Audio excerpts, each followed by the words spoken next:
أعوذ بالله من الشيطان الرجيم بسم الله الرحمن الرحيم الحمد لله رب العالمين والصلاة والسلام على أشرف الأنبياء والمرسلين نبينا محمد وعلى آله وصحبه أجمعين.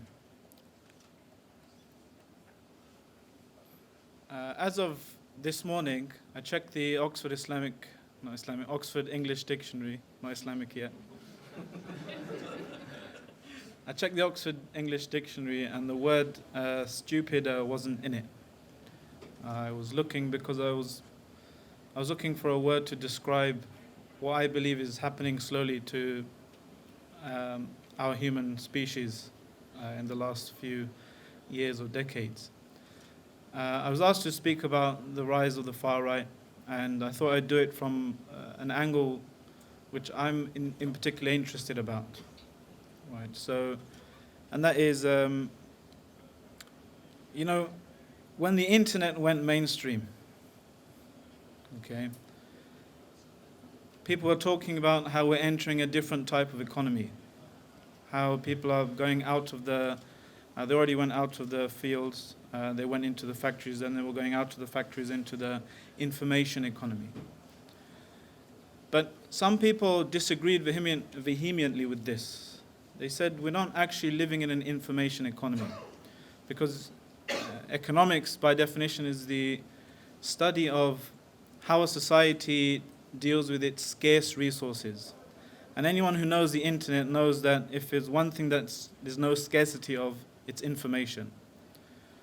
So these people, and they make a very convincing argument, they say that we don't actually live in an information economy, but we live in an attention economy. And this is intimately linked to the rise of Trump. And I hopefully in like 60 seconds to 2 minutes, hopefully it will become clear why. I don't want to lead you into this rabbit hole for too long. You see, the internet is dominated by the algorithms of very few mega corporations, Google, Facebook, maybe Apple as well. And each of them are competing for a slice of your attention. You all know when you go to your phone to check something, you hear that characteristic, notification bell, which has, years, if not decades of psychological studies gone into it just to make the right type of bell, to capture your attention and distract you from what you're doing.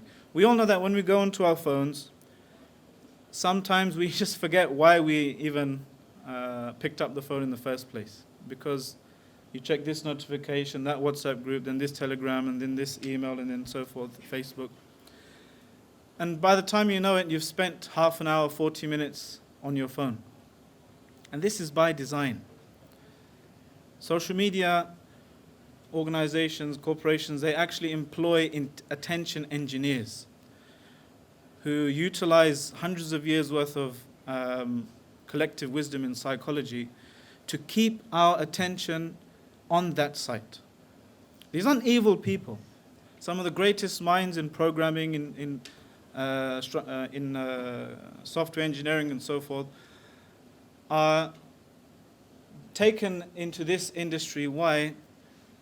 To increase that key statistic, time spent on site. Why is that important? The techno-sociologist, that's a thing now, Zeynep Tufekci, a Turkish woman, I believe, she said that these artificial intelligence algorithms, which are by now thousands or millions of rows and columns, matrices, they're completely out of control. If the creator looks at them to try and rein them in, it's like maybe a brain surgeon looking at a brain scan. It's that complicated and complex now. What's the problem? So what? Some might say, what's this got to do with anything? One more study out of Stanford. A professor, Michael Kaczynski, he said in his research, he took 10 Facebook likes, 10 pages that you like on Facebook, from a large number of participants. And he was able to predict some aspects of that person's personality better than the average co-worker, just by knowing 10 Facebook pages that you've clicked like on.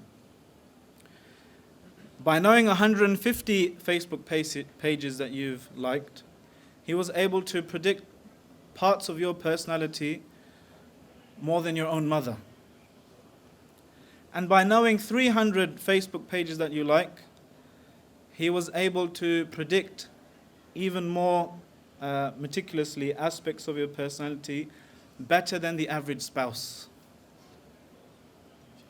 He said, our smartphone is a vast psychological questionnaire that we are constantly filling out, both consciously and unconsciously. Now ask yourself this question.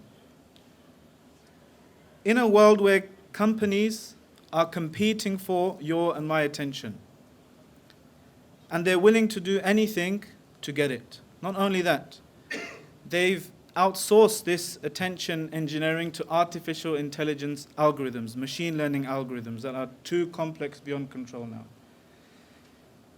In that type of world, where they're competing for your and my attention, where they have access to information about our most intimate personality traits, what type of world does that create? We all know the scandal with Cambridge Analytica and the Trump campaign. And we all saw maybe some might say the rehearsed outrage at some people, showing outrage. How can Cambridge Analytica be doing all of this targeted advertisement to potential Trump voters based on psychological profiles? Not only that, they were specifically targeting areas with significant black and minority populations to give them tailored, targeted messages to not go out and vote, to try and deactivate them and pacify them. We saw that artificial intelligence, these algorithms are able to make an artificial reality around us as well. Max Stossel, who was a social media expert, he did an experiment. He asked two different friends from two different backgrounds to Google the same thing. And Google is something that we all go to now, unfortunately. Anytime you want to know something, we just Google it. He asked them to write this question into Google. How many refugees committed crimes in Europe? For friend number one, it came up with all types of alarming statistics on the front page of Google for them. Right? This many percentage of Syrian refugees commit crime in Germany. This many hundred thousands of refugees, in this country, that country, wreaking havoc. Daily Express, Fox News, that kind of stuff. Alarming, misleading statistics. Friend number two, however, received information from reputable sources. Pew Research polls, academic research, downplaying the statistical significance of the dangerousness of immigrants or refugees. Right? Now the thing is, both people put the same thing into the Google search algorithm. And both people, because of what Google knew about them, were given a completely different idea of reality. And in our day and age, in the information age, in the attention economy age, this is how many of us, not most of us, this is how our reality is built around us. The same happens with, you can say, with Brexit, with any political or polarizing issue. Same input, different outputs. So what we find is we're increasingly living in isolated, siloed realities from one another, from people living in the same street as us, polarized, pro-Brexit, anti-Brexit, pro-Trump, anti-Trump. Not only that, I'm just wrapping, just 5 minutes left. Just finishing now. Muslim 5 minutes. I mentioned Zainab Tufekci, right? Not only are we competing in this attention economy, but there's something a bit more malicious that the artificial intelligence algorithms have done, which explains Trump as a phenomenon and Brexit. She went on YouTube to look for campaign videos of Trump. And eventually, you know that also watch? When you finish a YouTube video, also watch this. This is a proprietary algorithm from Google. Okay, nobody knows what goes into it. Eventually, she kept clicking those, and she ended up at far-right white supremacist videos.